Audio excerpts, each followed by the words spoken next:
Hey guys, what's up? Welcome to Zooty Pickups. In today's video, we'll be talking about the Adidas Point of Deflection System, or POD-S3.1s. That's a mouthful of a name, so from here on in, we'll refer to the shoe as the PODs. So the PODs released June 16th, 2018 for a retail price of $130. That's actually probably one of the cheapest prices for a Boost shoe. And I think that's interesting because this shoe comes out at a very important juncture for Adidas. So as some of you guys might have noticed, Adidas is not doing too hot in 2018. 2015 and 2016, they were totally killing it. It was like the year of Adidas. You had like the NMDs, the Yeezys, the Ultra Boosts, you know, like the Prime Knit and Boost combination was just everywhere. And then 2017 kind of came around. Adidas like kind of failed to do anything new.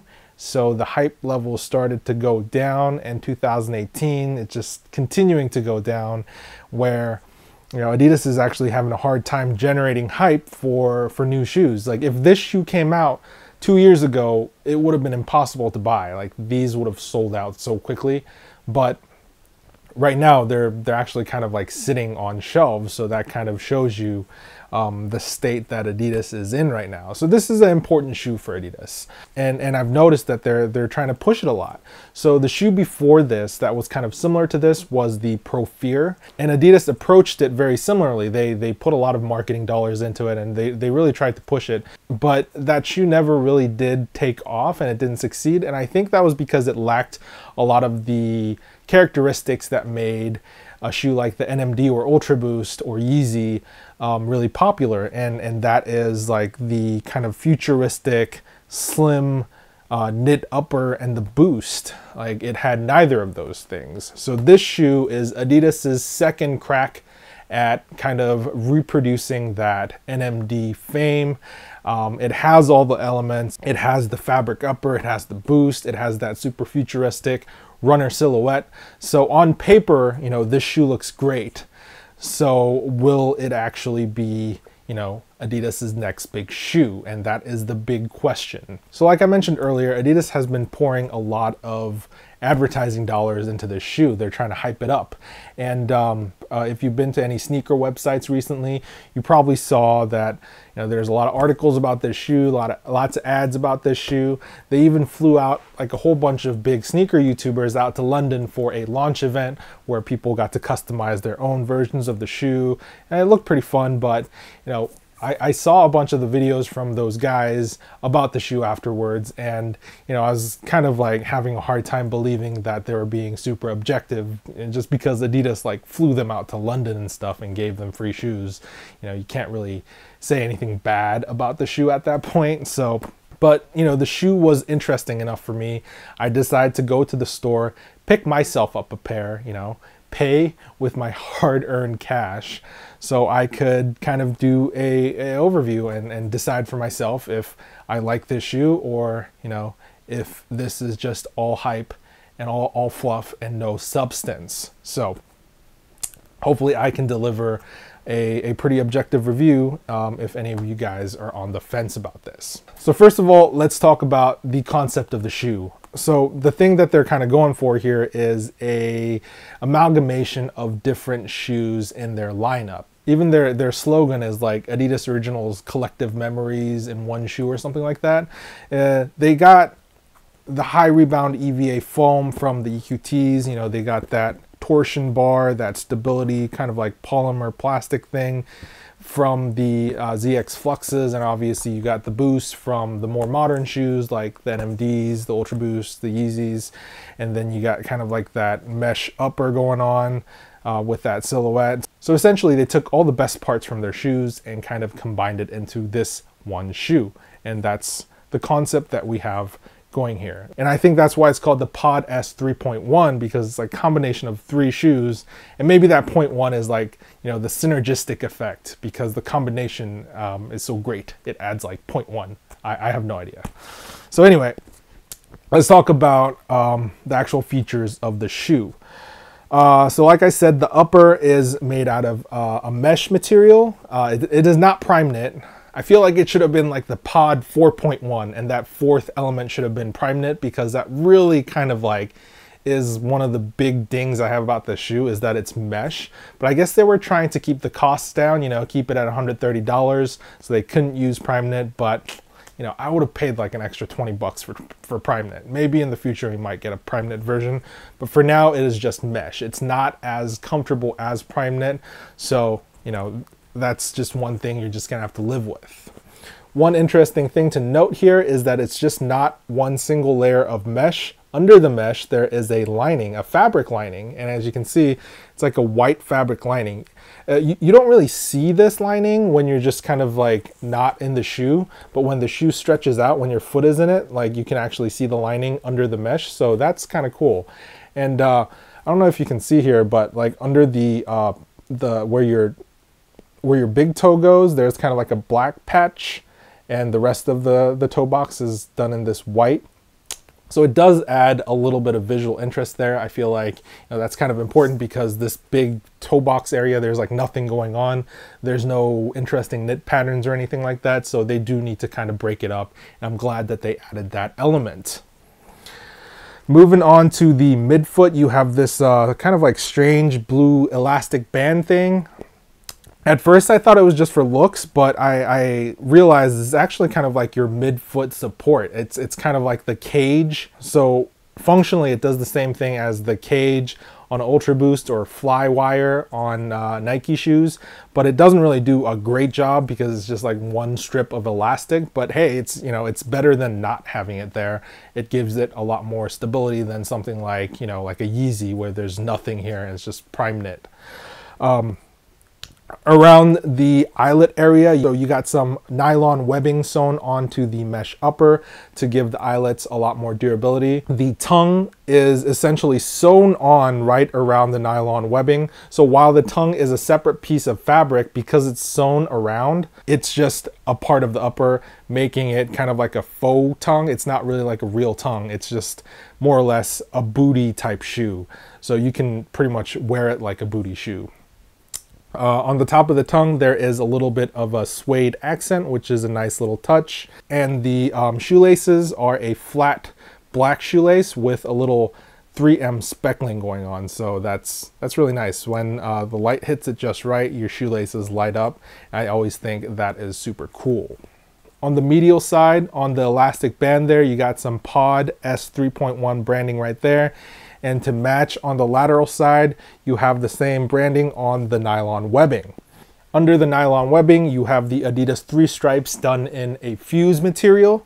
And right under that, you kind of start to see a little bit of that torsion system, the neon yellow torsion system peeking out on the lateral side right there. And you can see that it goes all the way around to the bottom of the shoe and peeks out a little bit on the medial side. Moving to the back of the shoe, you can see that the heel kind of does that whole recurve thing that Adidas always does. I personally am a big fan of it because I think it really accentuates the lines of the human foot. The big heel and like the recurved little piece up here just kind of like gives the shoe a nice curve. It's a very voluptuous silhouette, I guess, like when you put your foot in it, and I'm a big fan of that. On the heel here, we got another kind of like branding accent. It's a little patch with the Adidas logo on it, and once again, the POD-S3.1 branding as well. There's also a little bit of a blue highlight to kind of like tie the back of the shoe together with the midsection of the shoe using that same tone of blue. Moving to the inside of the shoe, we got some neoprene padding all the way around the heel area right here to give you comfort when you're wearing the shoe. And if we remove the insole, you can see that it is just a pretty plain insole, not that much cushioning. It is a ortholite insole, but you know, you're not really getting too much there. But it is branded with the POD-S3.1 branding once again. So let's move down to the midsole and the outsole, and I think that's where all the interesting stuff is going on in this shoe. So obviously you can notice that this shoe uses two different types of cushioning technology. You got the boost in the heel and the high rebound EVA foam in the front. So, you know, this is, I think, essentially like Adidas's version of the Air Max 270 like with the air in the back and the foam in the front. This has boost in the back and foam in the front. In the middle here, you have a stability system in the form of this yellow kind of like plastic polymer material that is somewhat rigid. And you have a black rubber outsole covering the entire bottom of the shoe. So yeah, I think that pretty much wraps up all the physical features of the shoe. So let's move on to the next part, probably what everyone's super curious about. How does this shoe feel? How does this double cushion thing work? And how does that torsion bar thing work? Long story short, it's actually a extremely comfortable shoe. I was actually pretty surprised.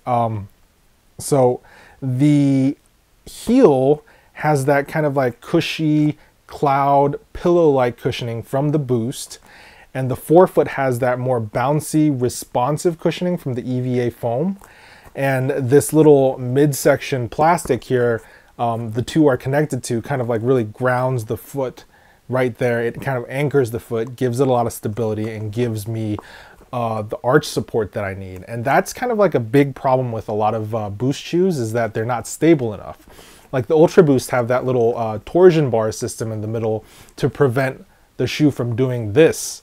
And it's totally essential for Boost shoes to have that, because Boost doesn't have enough torsion resistance. Some shoes that just have all Boost, they're just way too flexible and you can't really use them for anything apart from just total casual wear. This shoe, while it is a casual shoe, I do feel like they did pull it off really well. The EVA foam, the Boost, and this torsion system, the three in conjunction work really well to kind of bring out the best of all three.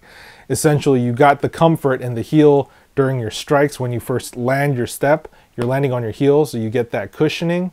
And when you're leaping off from your step, you use your forefoot, so you have that bounce-ive responsiveness of that EVA foam. And during all that, the stability of your shoe is maintained by the torsion system, or the deflection system that they have in the middle here. So, you know, I was actually pretty impressed. The upper, however, it's, you know, it leaves a little bit to be desired. I wish like I said earlier, I wish they didn't use mesh and they used prime knit, because it's not as stretchy, but it is decently comfortable. And because it is a mesh shoe, it does stretch a little bit. In terms of sizing, I went true to size with a 13, and that was totally fine. I didn't feel like it was really like jamming my toes up or anything like that. But because this is a mesh shoe, you know, the sizing is definitely a little more forgiving. So next part, let's move on to overall aesthetics and wearability. So I think this is kind of like the big make or break part of the shoe, because the shoe itself technically is very sound. It's a comfortable shoe. You know, it has all the specs, minus the prime knit obviously, but you know, it's a very good shoe. But like, does the shoe look good? And you know, is it very wearable? And because that's like the big thing, right?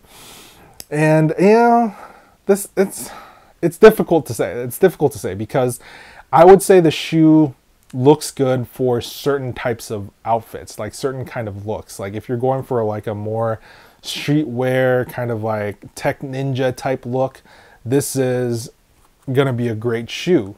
But if you're kind of going for a more kind of like just regular like urban type look, like this shoe will look a little bit out of place. And that's kind of like the same sentiment I had for the original NMD R1s, because it was kind of like difficult to style R1s into fits because the shoe looked a little too futuristic.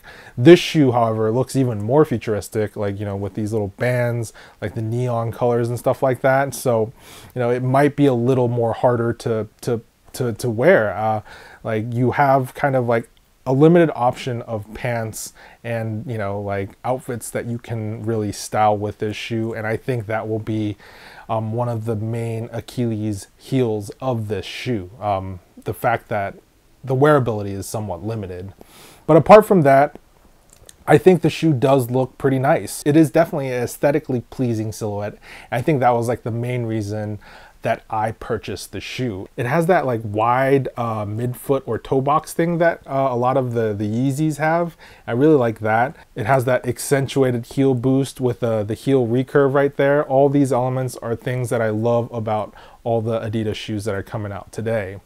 One thing I don't like is this big gap in between the front EVA foam and the rear boost, especially on the medial side here. There's like a huge gap, and it kind of like makes the shoe look like one of those like fancy like Italian dress shoes with like the big kind of like heel and the separate kind of forefoot thing going on. I don't know, it looks kind of weird. On the lateral side, however, the gap is smaller and it doesn't look as weird. So I guess this is like the side that people usually see, and that's fine. But every now and then, you know, like you see the inside of the shoe, this looks kind of strange. You know, it looks like something like you would see from like a Prada sneaker or something like that. It looks a little out of place. So yeah, so in conclusion, for $130, would I recommend this shoe? My answer is a conditional yes.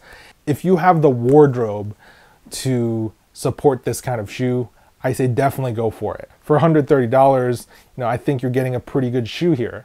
However, that being said, you know, if your wardrobe doesn't have anything that would really complement a shoe like this, I think this is a skip. So will this be Adidas's next big shoe? I personally just don't think so, because of the reasons I mentioned earlier.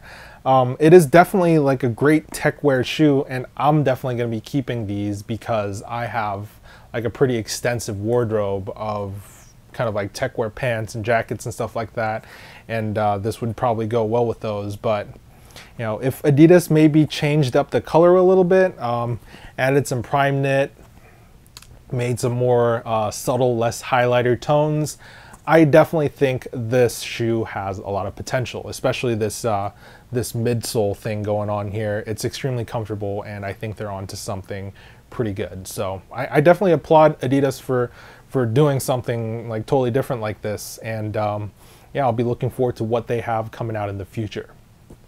So I'm gonna throw these on feet so you guys can see what they look like. And yeah, once again, thanks for watching. I'll see you guys in the next one. Bye.